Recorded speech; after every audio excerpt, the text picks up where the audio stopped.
یہ دیکھ رہی ہیں آپ کے صبر کی وجہ سے کیسے آپ کے گناہ دھل رہے ہیں؟ مگر اس کو میری آواز کہاں پہنچ سکتی تھی۔ میں نے اس کو چھوڑ کے مریض کو دلاسا دلانا چاہا۔ بھائی آپ کو پتہ ہے نبی صلی اللہ علیہ وسلم نے فرمایا انسان ہمیشہ آزمائی سے دو چار رہتا ہے، حتیٰ کہ وہ وقت آتا ہے کہ وہ روئے زمین پر چلتا ہے اور اس کے بدن پر گناہ کا ایک داغ بھی باقی نہیں رہتا۔ مگر وہ بھی میری آواز سننے کے قابل نہیں تھے۔ عورت اپنے بھائی سے کہنے لگی، بھائی اب تو اگلے مہینے 2 سال ہو جائیں گے ان کو اسی طرح بستر پہ پڑے ہوئے، ہمارے لیے تو دن مہینے سال سب برابر ہو چکے، نہ دن کا پتہ چلتا ہے نہ رات کا۔ مگر احمد کی زبان پر سوائے الحمدللہ کے اور کچھ نہیں ہوتا، کوئی شکوہ نہیں، کوئی شکایت نہیں۔ حالانکہ ابھی تو ان کی عمر بھی کچھ نہیں، بچوں کی ذمہ داریاں بھی ان کے سر پہ باقی ہیں، مگر کیسا اللہ نے ان کے دل کو سکون دیا ہوا۔ میں دیکھ رہی تھی جیسے جیسے وہ بول رہی تھی اس کے قریب بیٹھے فرشتے زور و شور سے اس کی باتیں لکھتے جا رہے تھے، یوں لگتا تھا وہ اس کی نیکیوں سے کتابیں بھرتے جا رہے ہیں۔ اتنے میں ایک دم بہت سارے نورانی چہروں والے فرشتے کمرے میں جمع ہونے لگے۔ اتنے فرشتے تو میں نے کبھی بھی اکٹھے نہیں دیکھے تھے۔ وہ آ کر احمد کے آس پاس بیٹھ گئے۔ عورت مسلسل بول رہی تھی، ابھی بھی ان کو نمازوں کی اتنی فکر ہے، وضو کروانے کا کہتے ہیں، پھر لیٹے لیٹے نماز پڑھتے ہیں، اور صرف نماز ہی نہیں، اس کے بعد آیت الکرسی پڑھنا، اذکار پڑھنا، اور وہ کہتے کہتے رک گئی۔ احمد کی سانسیں اکھڑ رہی تھیں اور میں دیکھ رہی تھی کہ دور اس راستے کے آخر میں جنت میں یوں لگتا تھا کسی کے آنے کی تیاریاں چل رہی ہیں، سونے اور چاندی کی اونٹوں سے کوئی محل بن رہا تھا جو انہوں نے تو کبھی تصور بھی نہیں کیا ہوگا۔ لگتا ہے ایک اس بیمار شخص کا محل ہے اور دوسرا اس کی بیوی کے صبر کا اجر ہے۔ نورانی چہرے والے فرشتوں نے اپنا کام شروع کر دیا۔ عورت مسلسل روئی جا رہی تھی اور شوہر کا ہاتھ پکڑ کر کبھی چومتی کبھی سینے سے لگاتی۔ ایسے میں دروازہ زور سے کھلا اور 2-3 بچے دوڑتے ہوئے اندر داخل ہوئے اور آتے ہی باپ کی ٹانگوں سے چمٹ گئے۔ ادھر ان پر یہ مصیبت ٹوٹ رہی تھی اور ادھر میں اپنے سامنے دیکھ رہی تھی کیسے فرشتے ان کے لیے انعامات تیار کر رہے ہیں جنت میں۔ وہ دور جنت کے مناظر مجھے نظر آ رہے تھے۔ میں نے ان سے کہا، رہی یہ غم تو چند دن کا ہے، وہ دیکھو تمہارے لیے ہمیشہ کی خوشیاں تیار ہو رہی ہیں، تم سب وہاں اکٹھے ہو جاؤ گے۔ مگر میری آواز ان تک کہاں پہنچ رہی تھی۔ میرے آنسو نکل آئے ان بچوں کو دیکھ کر، ابھی یہ کتنے چھوٹے ہیں، مگر جب سامنے دیکھتی تو لگتا تھا یہ دکھ تو کچھ بھی نہیں، یہاں آگے ان کو ابدی خوشیاں ملنے والی۔ میں آگے بڑھ گئی، ایک گرج دار آواز نے مجھے چونکا دیا۔ ایک گھر میں ایک شخص گالیاں دے رہا تھا، برا بھلا کہہ رہا تھا، اور اس کے سامنے ایک عورت کھڑی تھی۔ یوں لگتا تھا اس عورت کی زبان پر تو جیسے کوئی تالا لگا ہوا ہے۔ ہاں، اس کے آنسو ٹپ ٹپ گر رہے تھے۔ آدمی غصے میں چیختا ہوا، پیر پٹکتا ہوا کمرے سے چلا گیا۔ عورت مسلسل رو رہی تھی۔ اس کے قریب پڑا فون بجنے لگا۔ اس نے آہستہ سے فون اٹھایا اور سلام کیا۔ اس کی بھرائی ہوئی آواز سن کر سامنے سے کسی لڑکی نے کہا، آپ ہی پھر شوکت بھائی آپ سے لڑے ہیں؟ عورت خاموش رہی۔ کتنی بار آپ سے کہا ہے یہ آدمی اس قابل نہیں ہے، مگر آپ کو تو پتہ نہیں صبر کی کون سی گولی ملی ہوئی ہے، کیا آپ کو فرق ہی نہیں پڑتا؟ میں نے دیکھا کچھ فرشتے اس عورت کے پاس بیٹھے جلدی جلدی اس کے صبر کو لکھ رہے ہیں۔ وہ عورت پھر بولی، نہیں نازیہ، میرے اللہ نے میرے لیے کچھ اچھا ہی لکھا ہوگا. اگر لڑتے ہیں تو ان میں کچھ خوبیاں بھی تو ہیں، اور کئی خوبیاں ہیں. میرا یہ صبر ایک دن ضرور کام آئے گا. آگے سے آواز آئی، بس پھر تم اس دن کا انتظار کرتی رہنا، خدا حافظ. کسی نے فون آگے سے بند کر دیا. اس عورت نے ہاتھ اٹھا کے دعائیں کرنی شروع کر دیں. اے اللہ میرے دن بھی بدل دینا، میں تجھ سے نا امید نہیں. میں نے آہستہ سے اس سے کہا، اے بہن، ہاں آپ کے صبر کا پھل آپ کو ضرور ملے گا. آپ کا اجر آپ دیکھ لیں گی تو حیران ہو جائیں گی.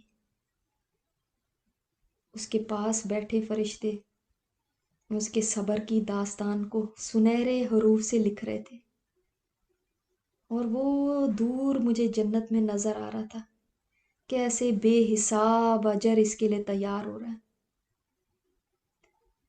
اس کی آنکھوں سے آنسو بہتے جا رہے تھے. وہ میری آواز نہیں سن سکتی تھی، مگر میں جانتی تھی اس کا یہ صبر کبھی ضائع نہیں جائے گا. میں آگے بڑھی. ایک ٹینٹ میں مجھے چند معصوم سے بچے بیٹھے ہوئے نظر آئے.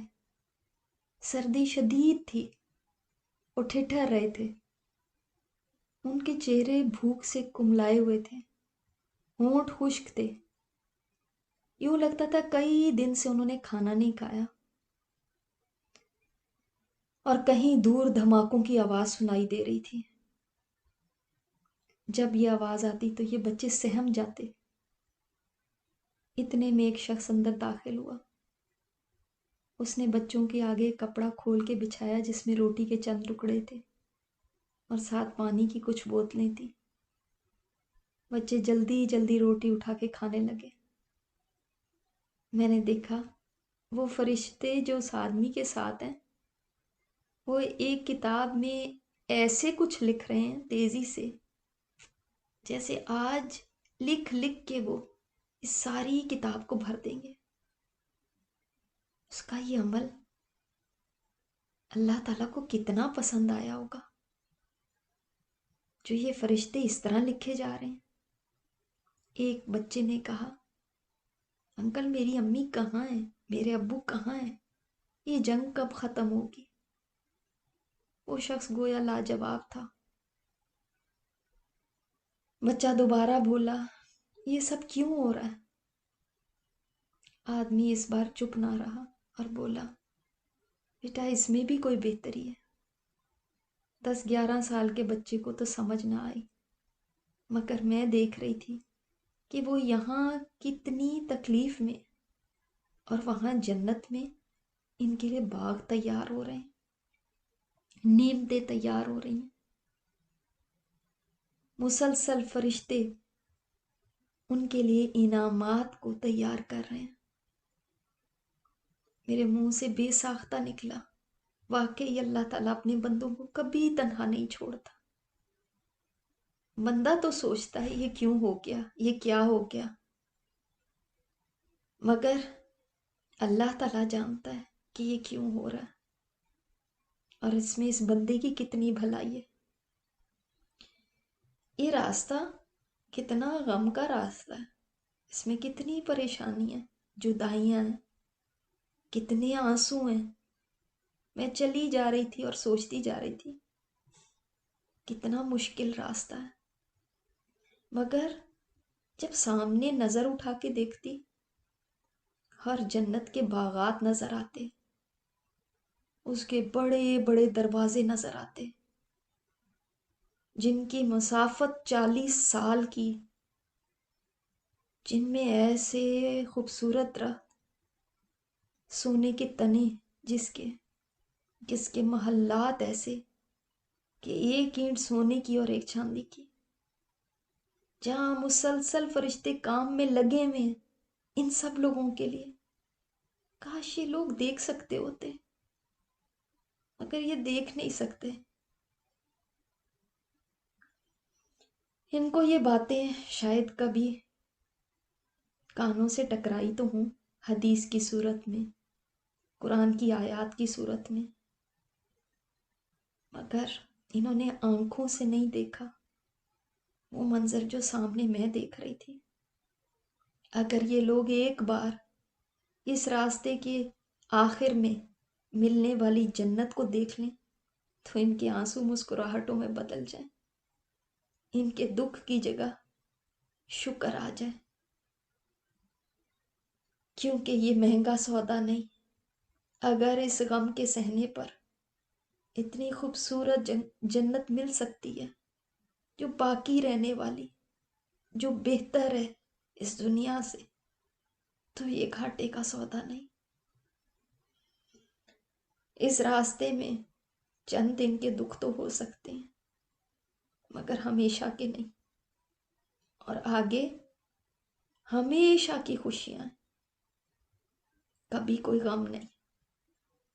مگر انسان کتنا تھوڑ دلا اور بے صبرا ہو جاتا ہے، کاش وہ اللہ کے وعدوں پر یقین کر کے دیکھ لے تو کبھی یہ اپنی زندگی کے غموں پر ایسے دکھی نہ ہو۔ میں سوچتی چلی جا رہی تھی اور چلتی جا رہی تھی، ایک ایک واقعہ میرے دل پہ نقش تھا۔ ہاں یہ غم ضرور ہیں، یہ بچے معصوم، اس عورت کا کیا قصور؟ ایک بیوہ ہو گئی، ایک ظلم سہ رہی، اور کچھ بچے بے قصور اور معصوم، مگر اللہ تعالیٰ کسی پر ظلم کرنے والا نہیں، کاش یہ لوگ جان لیں۔ یہاں تک آج کی ہمارا پہلا ایپیسوڈ مکمل ہوا۔ انشاءاللہ تعالیٰ کل کچھ اور سٹوریز کے ساتھ آپ کے سامنے آئیں گے، اور یہ سٹوریز اسی لیے ہیں تاکہ ہم ان سے عبرت لیں اور ان سے کچھ سیکھیں اپنے لیے۔ سبحانک اللہم و بحمدک، نشہد